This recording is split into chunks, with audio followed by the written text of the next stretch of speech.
नमस्कार दोस्तों। आज मैं आप सबको मालती जोशी जी द्वारा लिखित एक कहानी न ज़मी अपनी न फलक अपना सुनाने जा रही हूँ। दोस्तों, यदि आपको मेरा कथावाचन और मेरा चैनल पसंद आता है तो आप सबसे अनुरोध है कि मेरे इस चैनल को सब्सक्राइब कर लें और मेरी कहानियों को लाइक और शेयर। तो आइए सुने कहानी न ज़मी अपनी न फलक अपना। स्कूल से लौटते हुए पूरा हुजूम मेरे साथ था। मेरा छोटा सा ड्राइंग रूम ठसाठस भर गया था। सेंटर टेबल मानपत्र और स्मृति चिन्हों से अट गया था। गुलदानों के लिए यहाँ वहाँ जगह बनानी पड़ी थी। पापा स्थित प्रज्ञ भाव से सब कुछ देखते रहे। उस समय माँ सालों बाद बेतरह याद आई। वो होती तो हर्ष और अभिमान से पुलक उठती।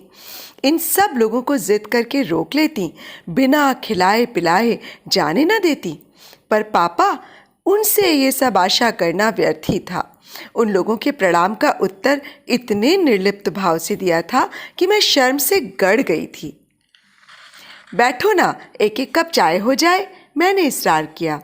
नो मैम, बहुत लेट हो जाएंगे, वैसे भी चाय तो अभी पीकर ही चले हैं, सब ने कहा और एक एक कर विदा होने लगी। किसी ने पैर छुए, कोई गले मिली, किसी ने कंधा थपथपा दिया, पर सबकी आंखें नम थीं। उनके जाने के बाद मैं कितनी देर तक गैलरी में निःशब्द खड़ी रह गई थी। जीवन का एक वृहत अध्याय समाप्त हो गया था और मेरे भीतर बाहर एक शून्य भर गया था। कमरे में लौटकर देखा, पापा उसी तरह ध्यानस्थ बैठे हुए थे। मैंने सोचा कम से कम मानपत्र ही उठाकर पढ़ लिया होता, पर नहीं। ऊपर से लाख वीतरागी होने का स्वांग रचते रहे, पर अपने मान सम्मान के प्रति वे बेहद सजग हैं। मैंने मानपत्र सम्मान उठाकर उनके हाथ में दिया, तभी उन्होंने पढ़ने की जहमत उठाई। पढ़कर मेरे हाथ में लौटाते हुए बोले, जब इतनी लायक प्रिंसिपल थी तुम, तो तुम्हें एक्सटेंशन क्यों नहीं दिया? पापा, हर नौकरी के अपने नियम होते हैं। वो तो प्राइवेट नौकरी थी, इसलिए इतने दिन चल गई। सरकारी नौकरी होती तो 2 साल पहले ही घर बैठ गई होती। हाँ, लेकिन सरकारी नौकरी होती तो पेंशन तो मिलती। बात शायद ठीक थी, पर मुझे अच्छी नहीं लगी। कम से कम आज तो ये बात न कहते। इस समय मैं खुशी से 7वें आसमान पर थी। प्रशंसा पर भाषण की गूंज अब भी मेरे कानों में घंटियों की तरह बज रही थी। छात्र, स्टाफ और मैनेजमेंट, इन 4 स्तंभों में संतुलन बनाकर 22 साल तक प्राचार्य बने रहना हंसी खेल तो नहीं था। प्राचार्य होने से पहले भी 10 साल तक मैंने इस विद्यालय को अपनी सेवाएं दी थीं। उसी सेवा का ये पुरस्कार था। तुम्हें फंड मिलेगा ना? पापा के प्रश्न ने मुझे चौंका दिया था। मेरे उत्तर की प्रतीक्षा किए बिना ही उन्होंने पूछा, कितना मिलेगा? पता नहीं किस अदृश्य शक्ति ने मुझे भीतर ही भीतर बरच दिया कि सही आंकड़ा नहीं बताना है। इसलिए मैंने गोलमोल उत्तर दिया, अभी हिसाब होना बाकी है। आपके दोनों तीनों ऑपरेशन के समय लोन लिया था। ऊपर के ये 2 कमरे बनवाए थे, तब भी लोन लिया था। काट पीट कर पता नहीं कितना मिलेगा। क्या पता एक मुश्त देते भी हैं कि नहीं। पापा के अगले प्रश्न से पहले ही मैं सारा सामान उठाकर कमरे में ले आई। सबसे पहले सीपीएफ का चेक निकालकर गोदरेज के लॉकर में रखा। पहली फुर्सत में बैंक जाकर इसे फिक्स में डालना होगा। अब इसके ब्याज के सहारे ही तो जिंदगी गुजारनी है। सरकारी नौकरी होती तो पेंशन जरूर मिलती, पर ये मान प्रतिष्ठा कहाँ मिलती। आज ये स्कूल मीरा मैडम के स्कूल के नाम से जाना जाता है। बरसों तक इसका यही नाम चलता रहेगा। सरकारी नौकरी में ये संभव थोड़े ही होता। हर 3-4 साल बाद यहाँ से वहाँ भागना पड़ता, शहर से बाहर भी जाना पड़ता। तब पापा का क्या होता? उन्हें किसके भरोसे छोड़ती? नींद तो रोज की तरह ही खुल गई थी, पर मैं नहीं उठी। अब हाय हाय करने की कोई ज़रूरत नहीं थी। अब समय के हर टुकड़े पर मेरा हक था और मैं इस मुक्ति पर्व का जी भरकर उपयोग करना चाहती थी। इसी तरह सोचते सोचते दोबारा कब मेरी आंख लग गई पता ही न चला। जब नींद खुली तो कोई दरवाजे पर दस्तक दे रहा था। दरअसल उसी आवाज़ ने मुझे जगाया था। इतनी सुबह कौन होगा?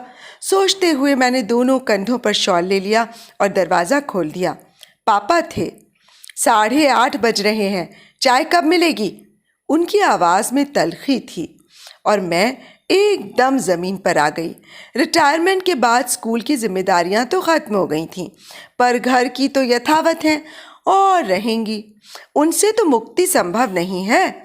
87 वर्ष के पापा आज भी घड़ी से कदम मिलाकर चलते हैं और उनकी इस दिनचर्या को सुचारू रूप से चलाने के लिए मैं अभिशप्त हूँ।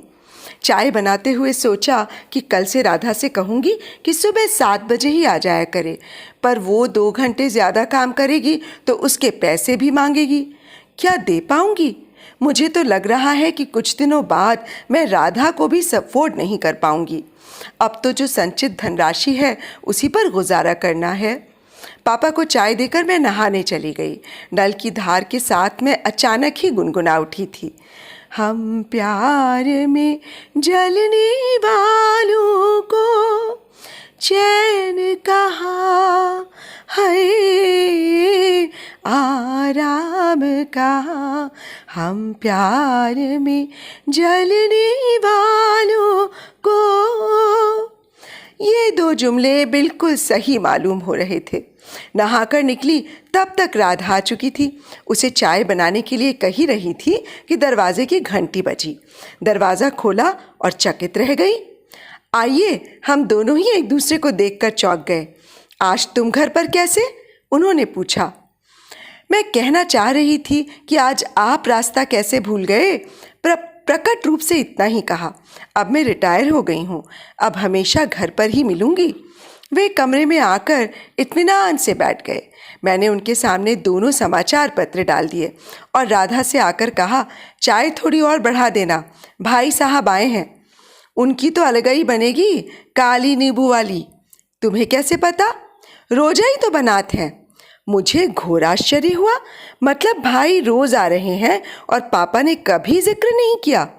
मैं पुनः आकर बाहर बैठ गई तो उन्होंने पूछा, आगे क्या इरादा है? मतलब आगे क्या करने का इरादा है? प्लीज़ भाई, अभी मुझे रिटायर हुए 24 घंटे भी नहीं हुए, कुछ दिन तो आराम करने दीजिए। आराम करो तुम, पर पता लगाती रहना। रिटायर्ड लोगों को दूसरे स्कूल हाथों हाथ ले लेते हैं, अनुभवी लोग मिल जाते हैं और वो भी सस्ते में। मैंने कोई जवाब नहीं दिया। तभी पापा नहाकर निकले। आज पापा लेट हो गए? भाई बोले। हाँ, आज हमारी सुबह थोड़ी देर से हुई है। ठाकुर जी के सामने अगरबत्ती जलाकर पापा बाहर आ गए। उन लोगों की चाय बाहर भिजवाकर मैं अपने कमरे में चली गई।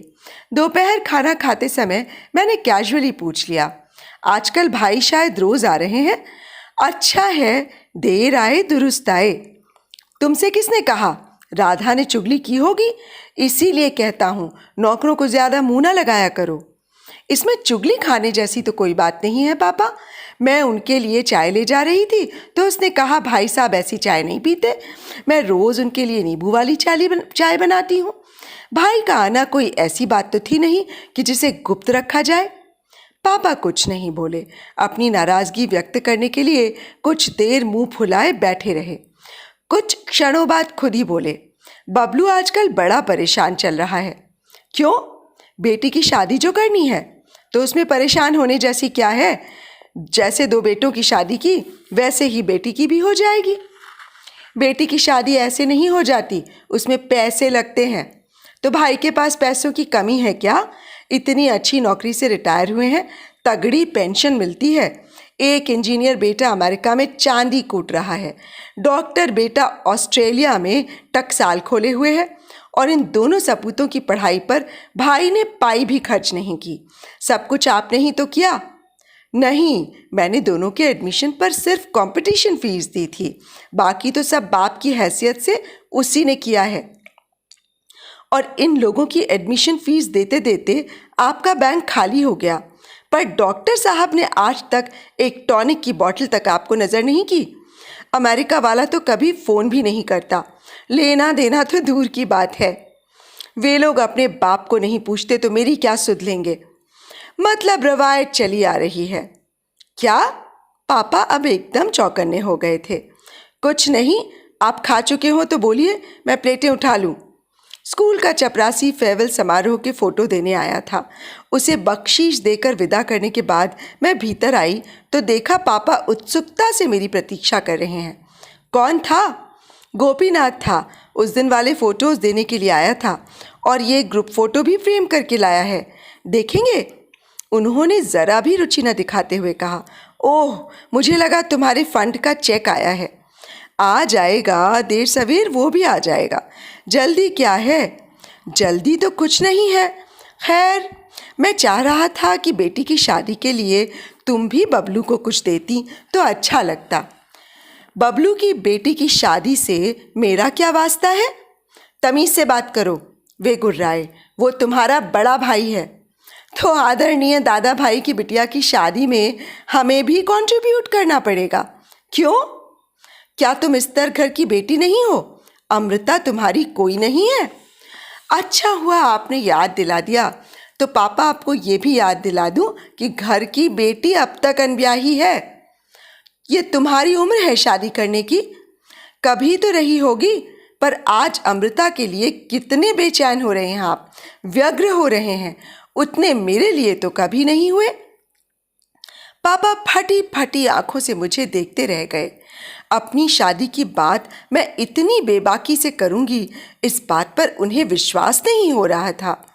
वे शायद ये भूल गए थे कि वो छुई मुई उम्र मैं बहुत पीछे छोड़ आई हूँ। पापा का चेहरा देखकर मुझे दया हो आई। मैंने पूछा, पापा, आप अपनी तरफ से कुछ देना चाहते हैं? देना तो चाहता हूँ, पर मेरे पास अब है क्या?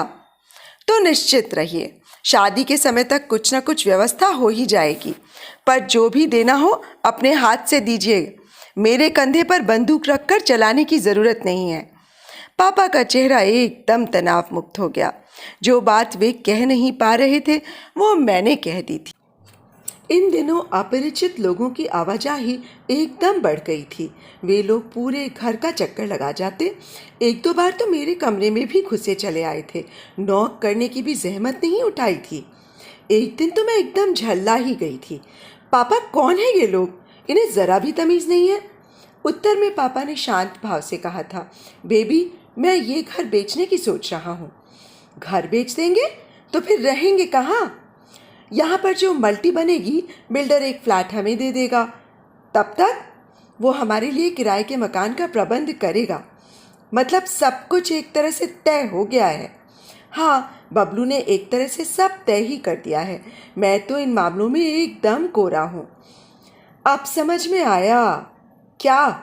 अमृता की शादी का तो बहाना है।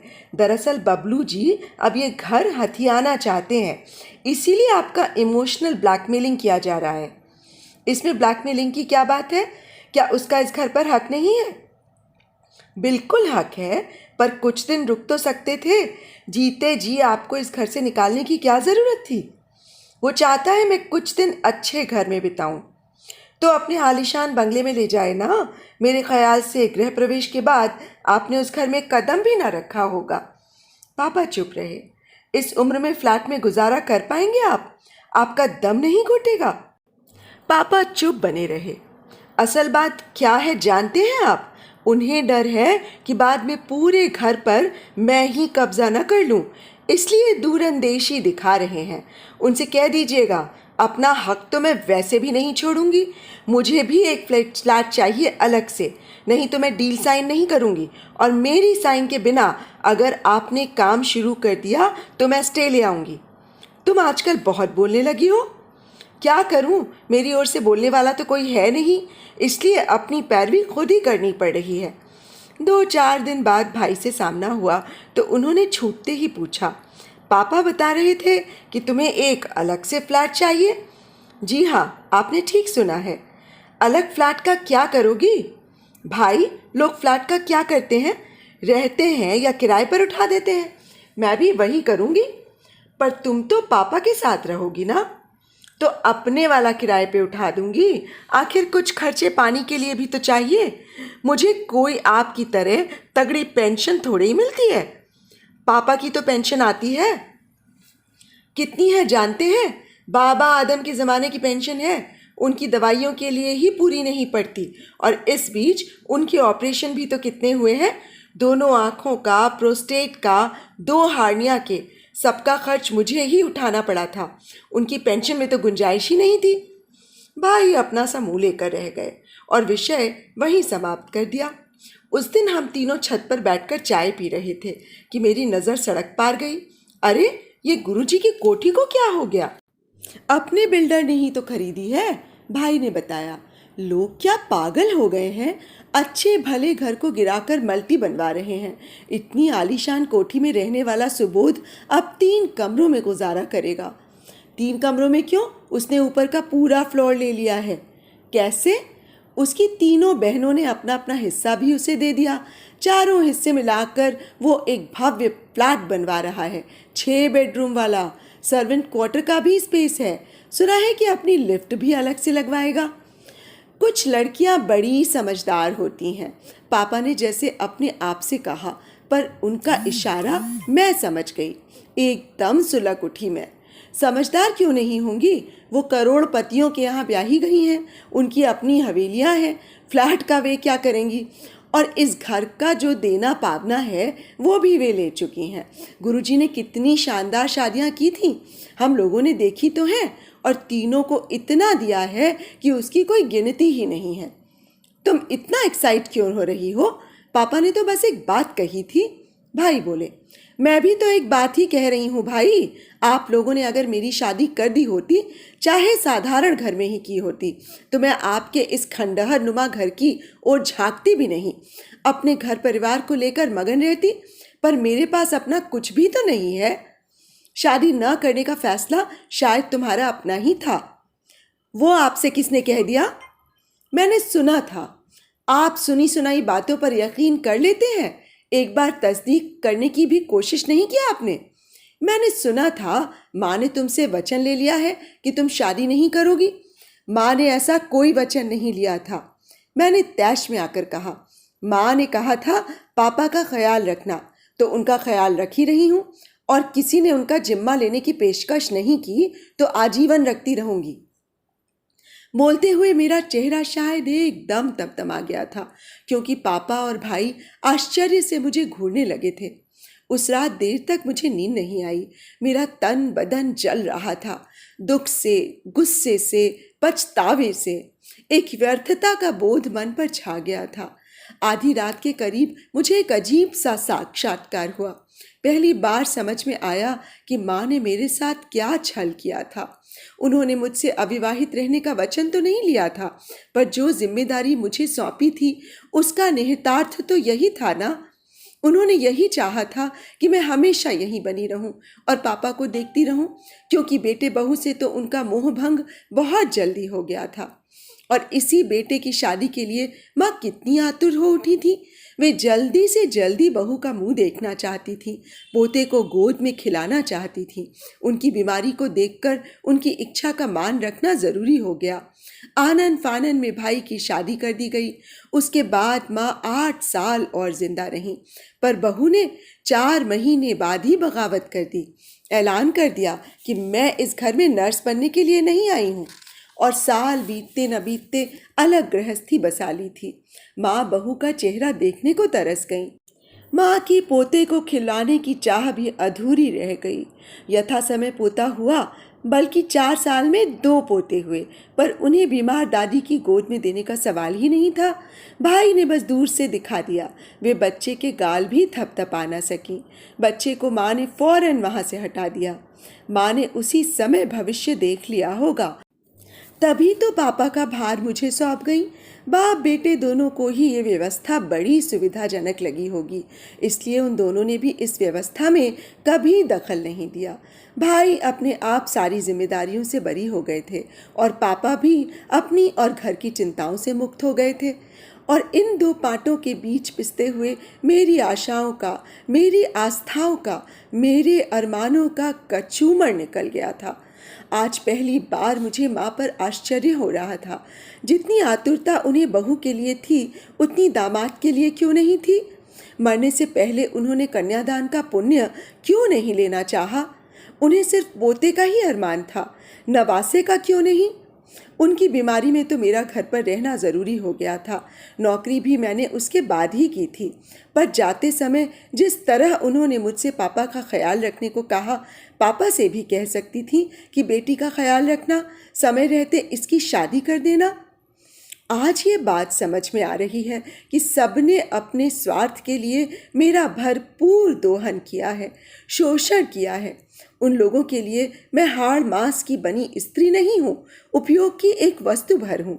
उम्र के इस पड़ाव पर आकर मुझे ये बोध हुआ कि मैं किस कदर चली गई हूँ। बस अब और नहीं, बची हुई जिंदगी में अपने लिए जीऊंगी, अपने ढंग से जीऊंगी। रोज की तरह पापा और भाई किसी गहन चर्चा में व्यस्त थे। उसी समय मैंने कमरे में प्रवेश कर कहा, सॉरी टू डिस्टर्ब यू, पर आप लोगों को एक खबर देनी थी। दोनों मेरी ओर प्रश्नार्थक नज़रों से देखने लगे। मैं 2 महीने के लिए बाहर जा रही हूँ, USA। वे ऐसे चौंके जैसे मैंने कोई विस्फोट कर दिया हो। ये एकाएक कैसे? एकाएक कैसे भाई? सोचते सोचते तो पूरी जिंदगी निकल गई। इससे पहले संभव ही नहीं था। घर और बाहर दोनों तरफ इतनी जिम्मेदारियां थीं कि इस दड़बे से बाहर निकल ही न पाई।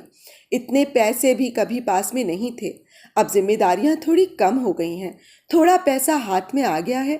अभी हाथ पैरों में ताकत है, आंखें सलामत हैं। मैं सोचती हूँ थोड़ा घूम ही आऊं, फिर पता नहीं संयोग बने न बने। और पापा, उन्हें अपने घर ले जाइए ना। वैसे भी अब उन्हें इस घर को छोड़कर जाने की प्रैक्टिस करनी ही होगी।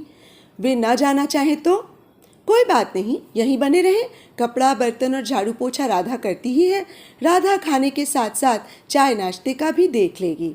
आप एक अच्छा सा लड़का ढूंढ दीजिए जो दिन रात पापा के साथ रहे। बस इन लड़कों का कोई भरोसा है? किसी दिन सब कुछ बटोर कर चल दिया तो?